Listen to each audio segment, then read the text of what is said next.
Bonjour à tous, bienvenue pour cette session digitale des Private Equity Exchange, une session que nous sommes très heureux donc, de pouvoir tenir cette année sous ce format. Sur la conférence qui vient, qui s'attelle au sujet des équipes, du management, des compétences, j'ai la chance d'accueillir 4 experts du restructuring et du management en temps de crise, que je remercie de leur présence et que je vais inviter à se présenter tour à tour. Alors Delphine Inesta, en commençant par vous. Bonjour, donc je suis Delphine Inesta, je suis directeur général chez Arcol Industries. Arcol Industries est un holding industriel qui investit dans des entreprises en difficulté ou sous-performantes. Et notre spécificité, c'est qu'on prend les mandats sociaux dans les entreprises rachetées et on met en place le plan de redéploiement que nous avons défini pendant la phase de due diligence. Merci Delphine. Jean-Louis? Oui, bonjour. Donc, je m'appelle Jean-Louis Detry et je suis actuellement président d'un fonds d'investissement qui s'appelle Vermeer Capital, qui est un fonds dit de retournement, même si on a fait d'autres opérations qui n'étaient pas du retournement. Et par ailleurs, je me considère surtout comme un entrepreneur et j'ai surtout contribué à redresser un certain nombre d'entreprises en étant moi-même directement aux manettes. Voilà. D'accord, donc ça vous donne un double regard pour cette table ronde, comme un peu tout le monde d'ailleurs ici, et on y reviendra. Patrick? Bonjour, Patrick Puy. J'ai créé Alixio Executive Management, qui est une société de conseil de crise, pas de transition, de crise. Et à ce titre-là, j'ai pris des mandats en 2020 de patron de Vivarte depuis 2 ou 3 ans, de Famar, de Alès et de Kidiliz. Très bien. Et je termine par vous, Grégoire Cabri-Vilser. Bonjour, Grégoire Cabri-Vilser, je dirige Nîmes Europe. Nîmes Europe, c'est une société de management de transition qui compte une quinzaine de collaborateurs. Et à la différence de ce qu'expliquait Patrick, nous, on est une société qui fournit des managers pour des sociétés qui sont en crise. Donc, on peut être vos partenaires.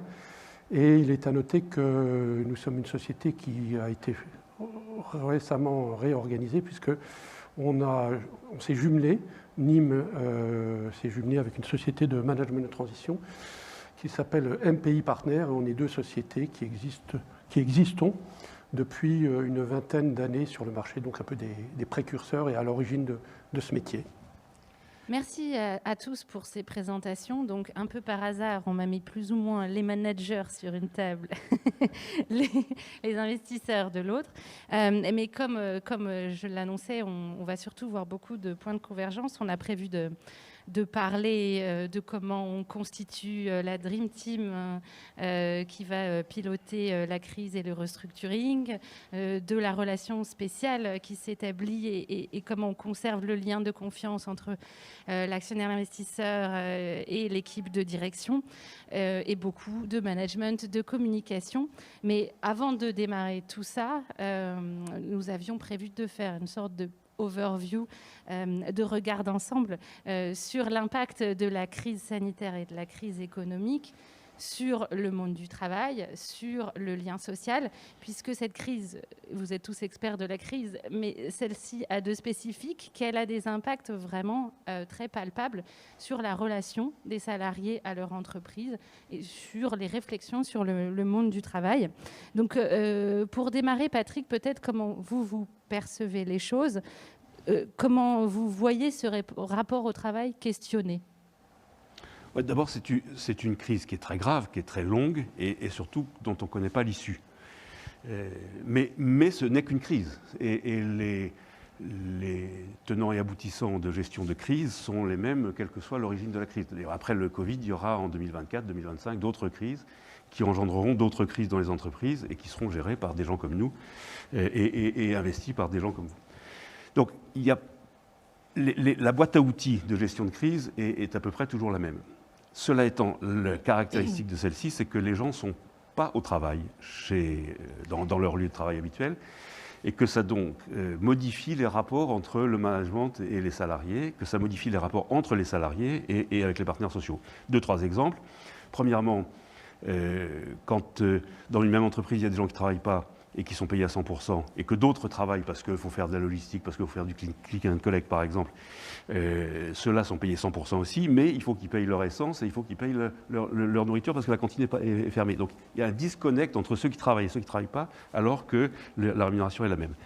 Autre exemple, l'absence totale des partenaires sociaux dans cette crise.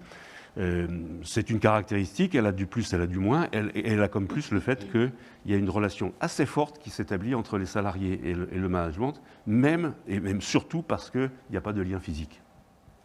Et oui, et donc cette particularité de la communication et du dialogue social au sens large du terme dans la période, sans doute on l'évoquera à plusieurs reprises. Peut-être Grégoire, vous avez eu chez Nîmes Europe la particularité d'avoir des managers qui prenaient leurs fonctions, qui démarraient leur mission pendant la période, totalement à distance. Ça vous donne peut-être un regard particulier sur ce que c'est que de diriger, de piloter une entreprise dans ce contexte-là. Quelles ont été les principales observations de ces managers? Alors, d'abord, nous, on a été extrêmement surpris.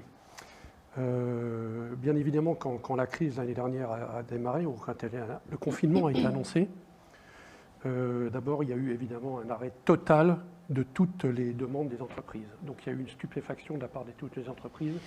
Ça me semble évident. Je pense que ceux qui gèrent la crise diront ce qu'ils en sont, mais on s'est rendu compte de stupéfaction.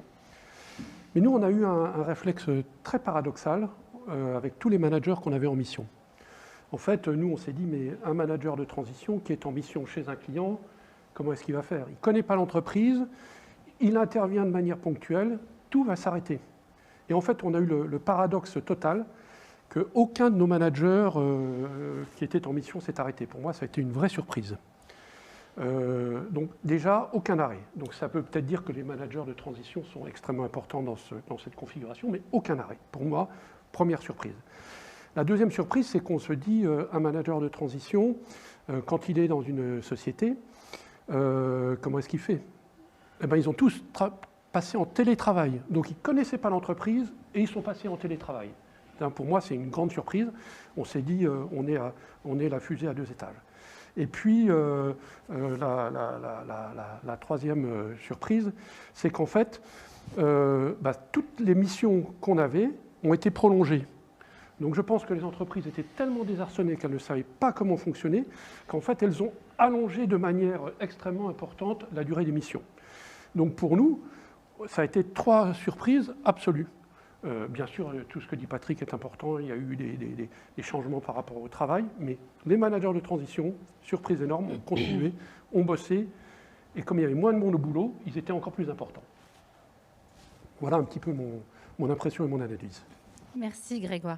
Delphine et Jean-Louis, j'ai envie de vous amener à commenter les 2 éléments, c'est-à-dire l'impact pour l'ensemble des salariés avec ce sujet effectivement des scissions qui peuvent se faire, qui peuvent se creuser entre les différentes populations de collaborateurs, celles qui sont en capacité de travailler à distance et celles qui ne le peuvent pas.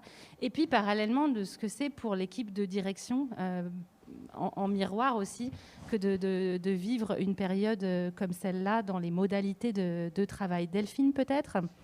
Oui, alors par rapport à ce qu'ont dit mes camarades auxquels je souscris totalement, j'ajouterais peut-être un point qui est que dans un premier temps, là on parle de développement des talents et gestion des équipes. La première chose à faire quand la crise est survenue, ça a été d'assurer la sécurité des salariés. Alors ça peut paraître très basique de le dire, mais si on vient au travail avec la peur au ventre parce qu'on a peur d'attraper le Covid, dans ces cas-là, il ne peut pas exister de développement de talent ou de confiance qui est, je pense qu'on y reviendra, absolument nécessaire quand on doit faire face à toute crise. Donc ça, c'est un premier point. Assurer la sécurité des salariés, c'est passer en effet par la mise en place du télétravail, mais bien souvent dans une PME, on a une activité industrielle. Donc ça pose 2 problèmes. Un, on n'a pas de grands départements IT qui vont permettre en 24 heures de délocaliser toute la population de l'entreprise. Donc il faut se débrouiller par soi-même et donc ça donne parfois lieu à des situations assez cocasses où les salariés prennent eux-mêmes leur grande tour d'ordinateur et les mettent dans le coffre de leur voiture. Et deux, dans une usine, bien évidemment, on ne peut pas faire télétravail. Donc ça veut dire revoir l'ensemble des processus de production, revoir les mesures sanitaires et faire en sorte, dans un premier temps, que chacun se sente confortable avec la situation au plan de sa santé à lui ou à elle. Et par ailleurs, en tant que manager, il faut être en mesure de prendre en compte les divergences d'appréciation de chacun par rapport aux risques. Certains d'entre nous sont très à l'aise dans ce contexte sanitaire, d'autres en revanche, pour des raisons objectives ou non, sont beaucoup plus inquiets. Et donc les managers que nous sommes doivent être en mesure de prendre cela en considération. Et en effet, dans la période de crise, nous avons constaté, mes associés et moi-même au sein des entreprises d'Arcol Industries, que le dialogue social était très constructif et que les salariés, d'une manière générale, avaient à cœur de travailler main dans la main avec les comités de direction pour faire en sorte que les instances vitales de l'entreprise puissent continuer à fonctionner tout en assurant la santé des salariés. Et au-delà de ça, je pense que ça a remis au centre l'entreprise en tant que bien commun, partagé. Le lieu de travail devient une sorte de luxe inaccessible et se rendre sur son lieu de travail, chacun d'entre nous a pris conscience que c'était quelque chose d'important pour nos équilibres, pour nos liens sociaux et pour tout un tas de choses au-delà du fait de gagner sa vie. Et ça, je pense que si on doit garder quelque chose de positif de cette crise, ce sera notamment la revalorisation de chacun dans son lien au travail. Oui, Jean-Louis, je sais que vous partagez ce constat des faits un peu révélateurs des fondamentaux de l'entreprise et de l'importance dans la société au global. Est-ce que vous partagez aussi la vue de Delphine sur le rôle qu'ont joué les partenaires sociaux dans les entreprises à ce moment-là? Est-ce qu'il y a effectivement eu cet aspect non pas de frein comme parfois on peut les voir, mais là pour le coup de relais d'information et de partenaires sur lesquels on a pu travailler la réorganisation du travail et l'obligation de sécurité des employés? Oui, merci. Je vais vous dire, oui, bien sûr, je suis d'accord avec ce qu'ont dit mes camarades. Ce que j'ai constaté, c'est que nous sommes plus ici un panel qui essaie de regarder ce qui se passe aussi dans les entreprises qui sont dans des situations de restructuration. Alors, le Covid et toutes ses conséquences s'appliquent bien sûr à toutes les entreprises. Et dans une entreprise qui, en plus, est dans une situation qui peut être plus difficile, qui est un peu peut-être notre spécialité, il y a eu le double effet. Et parce que c'est un stress énorme de savoir que son entreprise est en difficulté, que le chiffre d'affaires est en baisse, qu'il y a des problèmes financiers, on entend dans les couloirs, etc., et des bruits circulent, et tout d'un coup arrive le Covid avec des gens qu'on renvoie chez eux, sauf ceux qui sont bien entendu à l'usine, puisqu'on ne va pas transporter la machine chez eux. Donc ça a créé un double stress, et donc j'ai l'impression qu'on a été pendant un certain temps, et on espère tous, et il faut être positif, qu'on va sortir de ce trou, mais il y a ce double coup sur la tête. Mon entreprise est en difficulté, se dit le salarié, et deuxièmement, je ne communique plus avec les autres. Je suis chez moi, alors ça circule un peu, les gens s'appellent, etc. Mais on sait très bien qu'une communication par visio ou par téléphone, etc., ce n'est pas pareil que de voir la personne. Pour moi, et surtout en période de crise, les moments les plus importants pour les salariés, c'est de se rencontrer, je ne dirais pas forcément dans la réunion officielle, mais autour de la tasse de café. Parce qu'il y a des petits groupes qui se constituent, etc. Et pouvoir parler de one-to-one, one-to-one ou one-to, ce que vous voulez, à plusieurs, et c'est très très important dans une entreprise. Alors quel a été le rôle des syndicats? Moi je pense que les syndicats, on peut toujours avoir cette idée, les syndicats ennuient les chefs d'entreprise, empêchent l'entreprise. Moi je pense exactement le contraire, ce sont des éléments importants. Je regrette qu'ils soient insuffisamment représentatifs, en particulier dans les entreprises privées, parce que même s'ils sont casse-pieds, pour employer un mot simple, ils sont hyper utiles, et surtout dans les périodes de difficulté. Ce que j'ai pu constater, c'est donc que dans les entreprises en difficulté, les syndicats ont un rôle très positif. Et les analyses qui sont faites parfois à la demande des syndicats par les entreprises externes qu'ils utilisent sont une mine de renseignements. Et je pense qu'un chef d'entreprise, il doit relire 2 fois le rapport fait par les instances, demandé par les instances des comités des CSE pour être mieux informé sur son entreprise et pas se boucher les yeux avec ce qu'il pense lui ou ce que pense son équipe dirigeante. Oui, Patrick, vous levez le doigt, mais j'avais bien prévu de vous passer la parole. Alors vous, votre regard sur ces IRP, ces syndicats? Je la prends pour commenter ce que dit Jean-Louis et apporter un petit bémol. Je commence par le bémol. la crise fait que les salariés sont inquiets. Le Covid apporte de l'inquiétude supplémentaire. C'est vrai, mais en contrepartie, ou en plus de ça, il y a quand même aussi un sentiment d'irresponsabilité, parce que les entreprises sont sous perfusion économique, on le sait très bien, sous perfusion juridique aussi, avec les ordonnances du 20 mai. Et à tous les niveaux de l'entreprise, on attend. On reçoit des aides, on se met sous la protection du tribunal de commerce, et au fond, la responsabilité sera prise par d'autres. Donc c'est un double sentiment de crainte, certes, mais de responsabilité limitée. Alors, par ailleurs, pour ce qui concerne le rôle des syndicats, on sait très bien quand on fait de la restructuration qu'il y a un certain nombre d'acteurs qui vont aider ou ne pas aider à la restructuration. Ces acteurs, c'est les banques, c'est les pouvoirs publics, c'est les syndicats, c'est les actionnaires, c'est pour lesquels on a beaucoup de respect, et le comité de direction. La principale force de rappel ou le principal frein, ce n'est pas du tout les syndicats qui en général sont assez positifs, ce n'est pas non plus les banques, ce n'est pas non plus l'État qui est aidant, c'est les responsables de la crise précédente, c'est évidemment ceux qui étaient au pouvoir avant, c'est-à-dire les actionnaires et le comité de direction, et c'est ceux-là qu'il va falloir convaincre ou changer. C'est les plus difficiles. Ce qui nous amène à cette période qu'on avait envie de creuser un peu, c'est un peu un classique, mais franchement, on ne peut pas faire l'impasse, et d'autant que cette année, elle se fait dans des conditions un peu spéciales. Cette première phase d'entrée en fonction, dans le management de transition, on dit toujours les fameux 100 jours. Comment on l'aborde dans la période, avec les spécificités de communication, mais pas que, de ce terreau un peu nouveau de crise dans la crise. Grégoire, peut-être les points clés de cette prise de fonction pour faire passer les messages clés, pour peut-être, du coup, faire monter en responsabilité certaines personnes, avant d'aller plus loin, et c'est ce qu'on a prévu de faire ensuite sur la composition des équipes. Grégoire. Alors, moi, je ne crois pas du tout à la période des 100 jours. En tout cas, dans mon métier de management de transition, une mission dure 6 mois, 100 jours, c'est la moitié de la mission. Et donc, nous, alors on est... 20 alors. Voilà, mais peu importe. La caractéristique d'un manager de transition, c'est... Mais là, je ne suis pas dans la notion de gestion de crise. Moi, un manager de transition, il va intervenir quand on a défini la feuille de route de la gestion de crise. Donc pour moi, il n'est même pas imaginable de dire qu'un manager de transition va mettre 100 jours à s'adapter. Il est mort et l'entreprise est morte. Un manager de transition qui fait bien sa mission, c'est qu'il rentre et que la feuille de route a été déterminée, préécrite avec le management, avec les investisseurs, avec les banques, avec les fonds, avec tous les intervenants. Et c'est ça le job d'un manager de transition. Donc, c'est assez différent de l'approche qu'ont mes confrères. Moi, je dis, un manager de transition qui arrive un lundi matin, le lundi à 10h, il ouvre la porte de l'usine où il fait démarrer la chaîne de fabrication. Voilà. Donc, 100 jours, pour moi, c'est mort. Ce que tu veux dire, c'est qu'il doit prendre des décisions immédiatement. Tout de suite. Il ne faut pas qu'il attende des semaines. Quand tu es chef d'entreprise, puisqu'il est transition, Absolument. il est sans doute responsable, ou il doit activer un certain nombre de leviers. Il arrive le lundi matin, tu dis que dès le lundi après-midi, il a déjà pris des décisions, Ouais. et il en prend des bonnes ou des mauvaises. Absolument. On dira que le bon, c'est celui qui en prend 60 ou 70% de bonnes. Il va prendre les 30% de mauvaises décisions aussi, on le sait, mais il faut qu'il avance. Le pire, c'est de ne pas prendre la décision. Vous l'avez tous vécu, cette histoire. Ouais. C'est d'attendre et de laisser passer ces jours, et là, l'entreprise est morte, effectivement.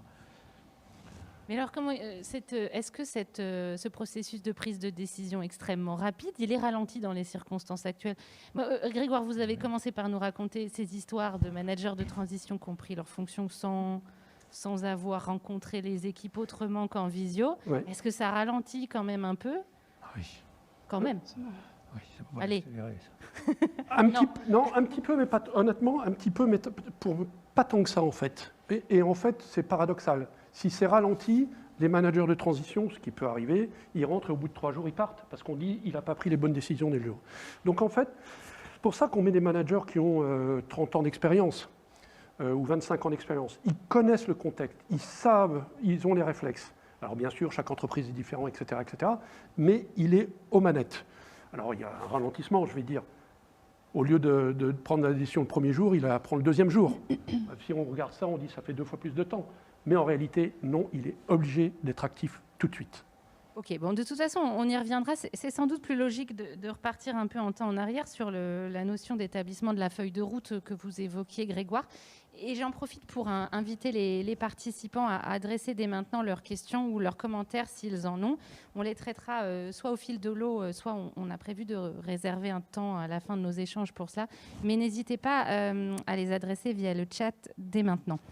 Donc, sur cette notion de feuille de route, peut-être, et de poser les bases claires entre la direction, le management et l'actionnaire. Delphine, comment vous abordez les choses, pas les recettes, mais bon, les points clés essentiels, les qualités essentielles que vous attendez de celui qui mettra en œuvre le plan, enfin voilà, et globalement, comment vous vivez cette relation spéciale ?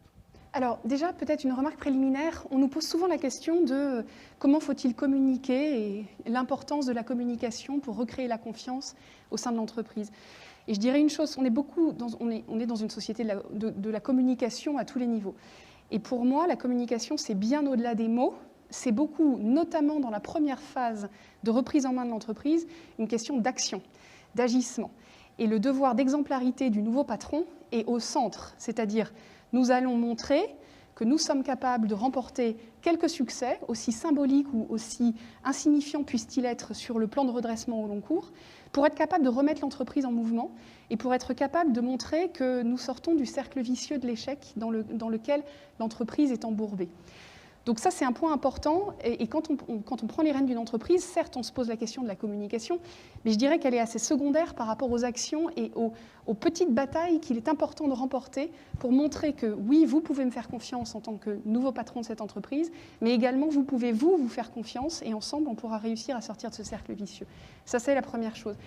La deuxième chose, sur les qualités du manager. Bon, je pense qu'on sera tous ici d'accord pour dresser une longue liste de toutes les qualités qui font le caractère exceptionnel d'un manager de crise. Ce doit être quelqu'un de loyal, de dévoué, d'impliqué, qui a un sens de l'action, un sens de l'humour. Bon, bref, on pourrait dresser une très longue liste. Néanmoins, j'ajouterais 2 points qu'on a parfois tendance à oublier. Je dirais, dans un premier temps, il faut avoir une bonne dose d'humilité. Qui n'a pas, quand on a pris les rênes d'une entreprise, fait des business plans extrêmement compliqués avec des tableaux Excel très élaborés, ou lu des rapports écrits par des consultants extrêmement intelligents. Mais néanmoins, on est tous d'accord, je pense, ici pour dire que ça se passe très rarement comme on l'a prévu. Il faut donc avoir la bonne dose d'humilité pour pouvoir se dire qu'en fait, on n'est pas capable de tout prévoir, il faut être capable de se réinventer, de s'adapter, de changer parfois certaines des décisions qu'on a prises, de changer le cours d'un plan ou d'un plan d'action qu'on a mis en œuvre. Et cette capacité à reconnaître qu'on ne peut pas tout va aussi nous permettre de nous concentrer sur ce qu'on peut maîtriser. C'est-à-dire, non, en effet, et notamment dans une crise Covid, je ne peux pas faire de business plan à 3 ans. En revanche, sur les 3 prochaines semaines, je sais ce que je peux prévoir, je sais quelles actions je peux mettre en œuvre. Et se concentrer sur les prochaines étapes, c'est un point important. La deuxième qualité qu'on oublie, et je dirais qu'elle est encore plus vraie dans un contexte de télétravail, c'est qu'il faut être présent. Et il faut du temps. Vous demandez, est-ce que vous avez une recette? Non, il n'y a pas de recette magique, il n'y a pas de baguette magique sur comment est-ce qu'on redresse une entreprise. Je dirais que c'est comme dans beaucoup d'autres domaines dans la vie. Il faut du temps, il faut de la patience, il faut du travail. Et il faut pouvoir, dans le management des talents, s'accorder le temps nécessaire pour créer la confiance, pour apprendre à connaître intimement l'entreprise, apprendre à connaître intimement ses salariés, ses concurrents, son marché. Et c'est ce temps-là qui est nécessaire à notre sens et qui implique donc, et je pense qu'on en reparlera tout à l'heure probablement, une forme de stabilité de l'équipe de direction. Mais Delphine, tu occultes la question posée qui est la difficulté des rapports entre actionnaires et management. Tu l'occultes parce que chez toi, tu es à la fois actionnaire et manager. C'est extraordinaire, tu as plein de talents. Mais la plupart du temps, pour la plupart des fonds, sauf le tien, il y a une représentation qui n'est pas la même entre l'actionnaire et le manager. Et cette relation-là, elle est clé. Alors pour toi, c'est facile parce que tu discutes avec toi-même. Mais dans beaucoup de situations... Franchement, ça, c'est pas facile. C'est une pire conversation. C'est plus dur. Ça s'appelle la schizophrénie. C'est pas du domaine de l'entreprise. Donc la plupart du temps, dans les entreprises, le rapport entre l'actionnaire et le manager est quelque chose de clé sur lequel il faut revenir. On a parlé pas mal effectivement de la crise et des conséquences en particulier dans les affaires en difficulté. On a parlé aussi beaucoup des managers de transition, parce que tu en as parlé, mais il y a aussi un certain nombre de cas où il n'y a pas de manager de transition, ce qui est peut-être bien ou pas bien, ça peut dépendre des cas, mais donc il peut arriver qu'un fonds ou un actionnaire ou quoi investisse dans une entreprise et le fasse en conservant l'équipe, en demandant peut-être quelques aménagements, en donnant plus de pouvoir à l'un, en modifiant certaines choses, en orientant. Et c'est vrai que je dirais que c'est un jeu, c'est pas un jeu, mais c'est assez compliqué, parce que on peut pas faire fonctionner une boîte quand on est actionnaire ou quand on devient président du conseil de surveillance ou président non opérationnel ou quoi, ou rien, simplement actionnaire, administrateur. On ne peut pas orienter la boîte sans avoir une équipe en qui on a confiance. Donc la confiance, ça marche dans les deux sens. Et il faut leur faire confiance. Parfois, il faut qu'on découvre. Parfois, ce sont des personnes qu'on ne connaissait pas quelques mois avant. On a fait X réunions. C'est encore pire si on les fait en visio. Parce que voir les gens prendre la tasse de café, pour moi, c'est plus important que tout.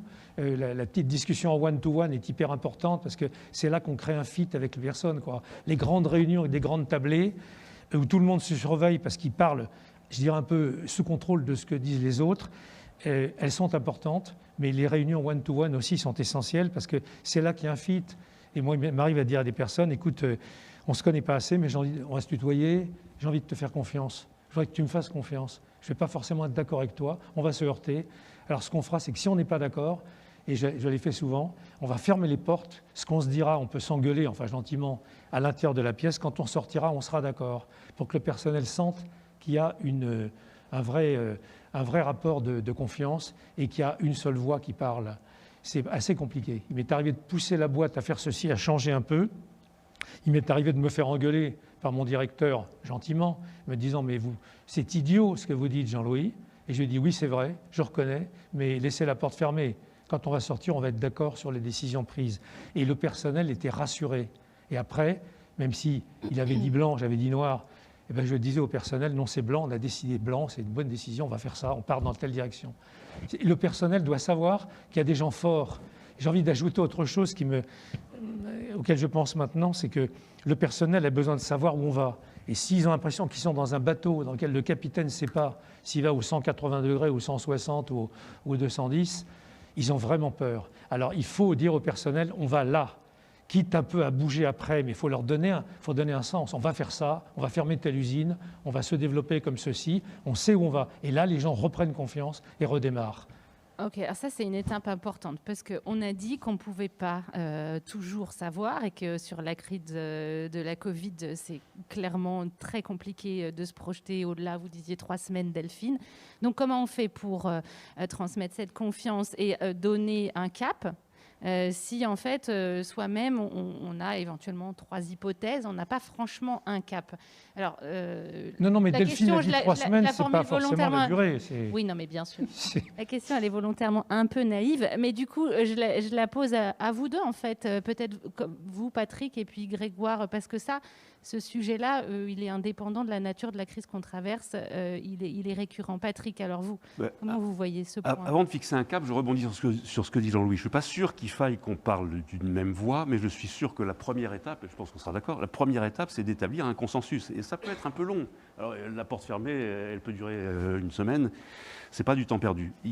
Si on n'a pas la bonne analyse partagée, le bon diagnostic partagé entre les différents acteurs qui vont gérer la crise, manager de crise ou pas, on n'y arrivera pas. Tous les échecs de gestion de crise proviennent du fait qu'il n'y a pas eu le diagnostic partagé. Alors, après, le cap, vous savez, en général, quand le diagnostic est partagé, si je prends l'exemple de Vivarté, c'était très simple quand je suis arrivé, il y avait 3 milliards de dettes et 50 millions d'EBITDA, donc la solution, on la voit assez vite. Donc le cap, il vient naturellement du diagnostic, à condition que celui-ci soit vraiment partagé. Donc ça, il faut passer du temps là-dessus. Alors Grégoire, le diagnostic, le cap, la porte fermée, ça se fait quand ? J'imagine que ça arrive régulièrement qu'en cours de mission, on fasse pause et on s'enferme dans une salle de réunion pour mettre tout le monde d'accord de nouveau.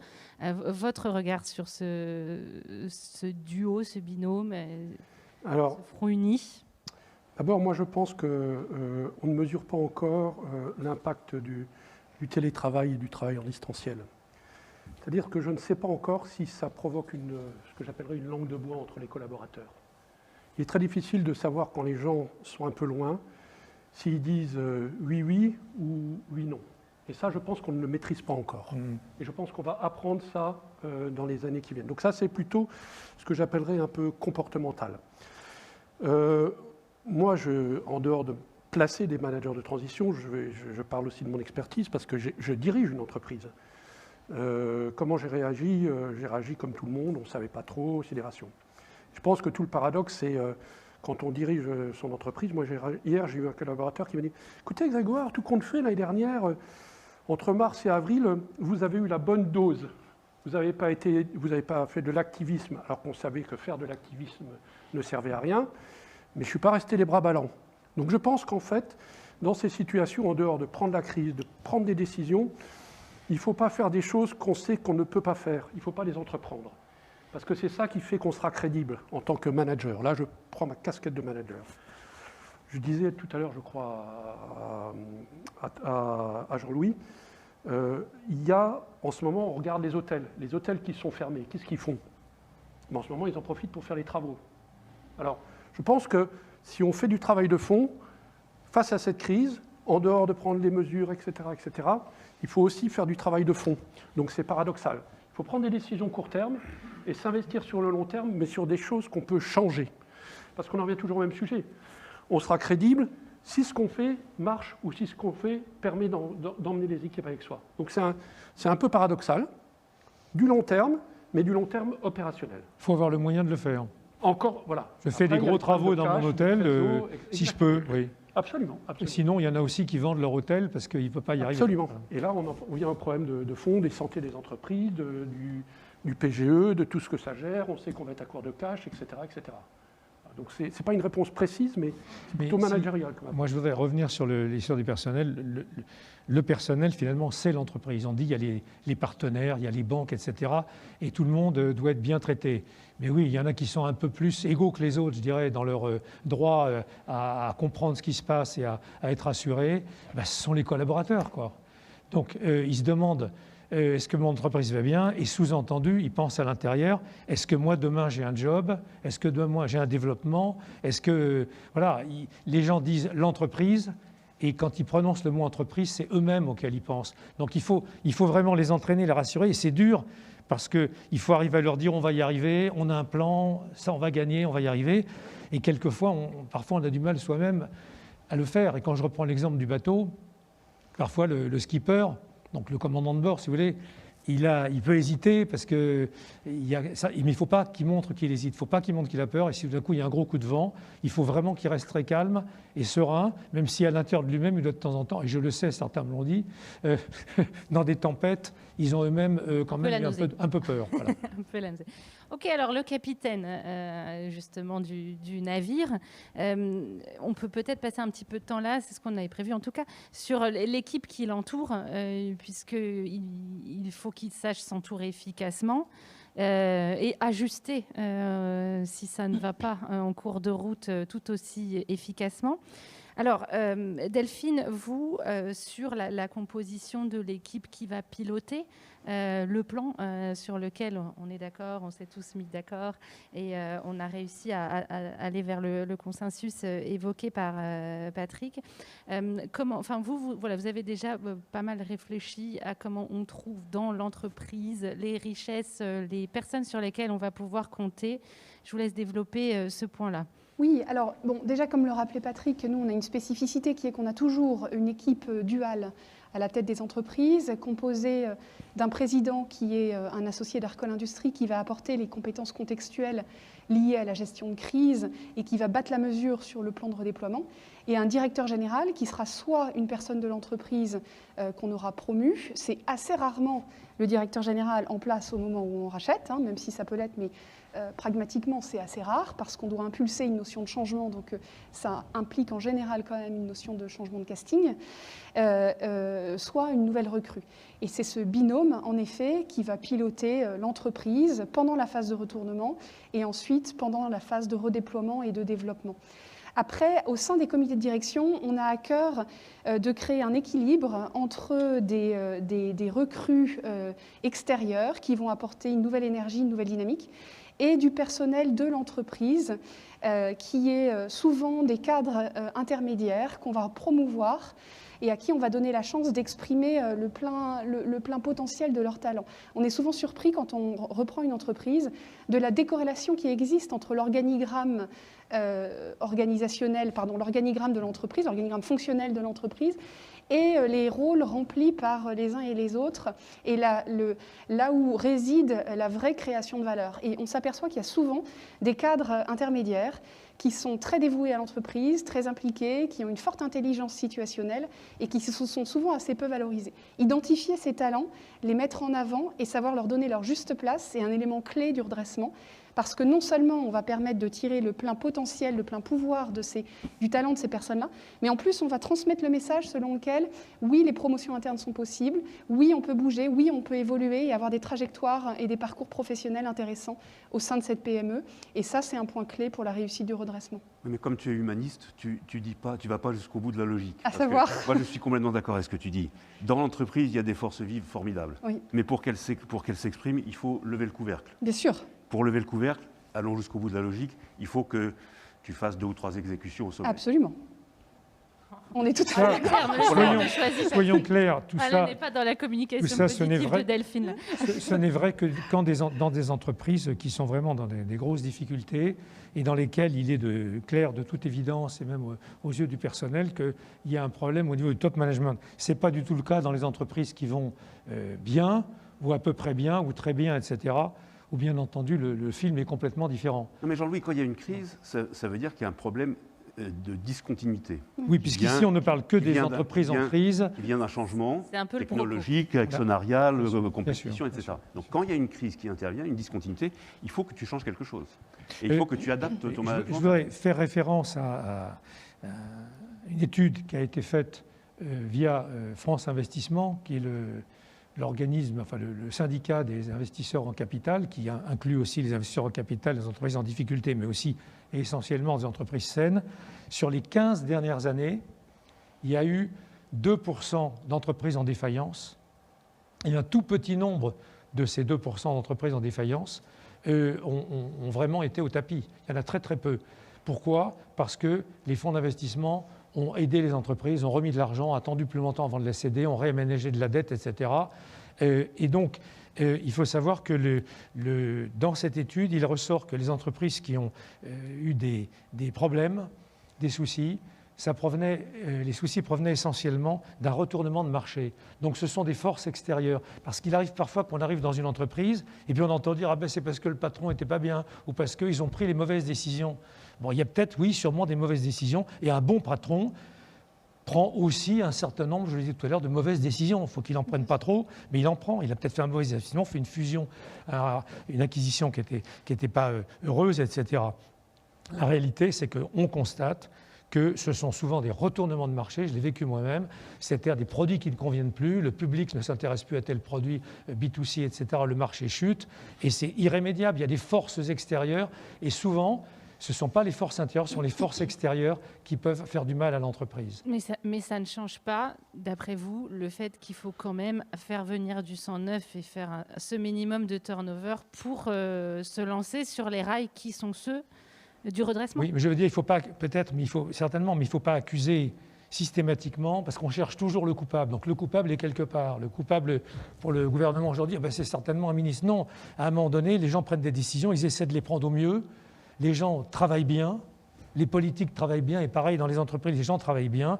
C'est très rare qu'il y ait des gens tordus qui fassent des choses pas bien. Ils essaient de bien faire. Alors, ils peuvent s'être trompés, et c'est vrai que parfois, l'appui de managers de transition, dans certains cas, peut être très utile.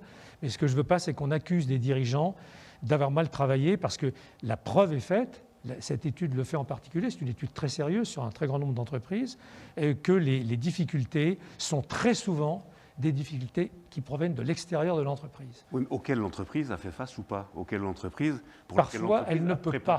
Elle ne peut pas. Et bien, quand elle ne peut pas, il faut. Et il ne s'agit pas de faire de l'archéologie, d'aller chercher les responsables et d'aller mettre le focus sur le mauvais rôle du patron précédent. Il s'agit simplement de préparer l'avenir et donc de modifier la stratégie, la tactique et Sûrement. l'équipe de management. S'il y a qui des va l'accompagner. solutions. Mais si tu prends l'exemple de Kodak, Kodak, il y avait 0 solution. Si, tu pouvais te lancer dans le téléphone mobile pour faire des photos. C'est un peu, oui, c'est autre chose. Ouais, peut-être pour synthétiser les deux positions, je pense qu'en effet, il n'y a pas forcément un bon ou un mauvais manager dans l'absolu, mais qu'en revanche, il y a un bon ou mauvais manager dans cette situation. Et que le changement est donc potentiellement important, non seulement pour l'entreprise, mais peut-être aussi pour le manager en question. Parce qu'on n'est pas idiot, on sait très bien quand on fait du mauvais travail, et on n'est pas heureux, ça ne rend pas épanoui de rater. Donc je pense que voilà, on peut sortir de cette dichotomie en se disant qu'il faut juste trouver la bonne personne pour la bonne tâche au bon moment. Et que ça, en effet, ça nécessite très souvent des changements. Grégoire, peut-être. J'imagine que le côté héritage de l'équipe de direction et gérer ceci en interne quand on arrive comme manager de transition, c'est un grand classique. Comment vous le percevez ? D'abord, moi, je ne prends pas parti, mais je rejoins Patrick, on va dire. Ça me semble évident que... Un peu quand même, alors. Oui. Je pense que, évidemment, les C'est pas grave. non, mais c'est bien sûr que les retournements de marché existent et tout. Mais en fait, en réalité, c'est très difficile pour un dirigeant qui a mis un schéma en place pendant 5 ans de développer, on va dire par exemple, l'argentique chez Kodak. C'est l'argentique, hein, c'est ça, oui. l'ancien. De dire, tu vas passer au 100% digital. Parce que c'est normal, il a poursuivi ce schéma. Donc en réalité, pour changer, pour remettre, sans dire il y a des erreurs ou pas d'erreurs, il faut, je pense, changer le management. Ça me semble évident. Deuxième sujet qui est assez important, et je répondrai après à la question comment on fait quand on est manager de transition.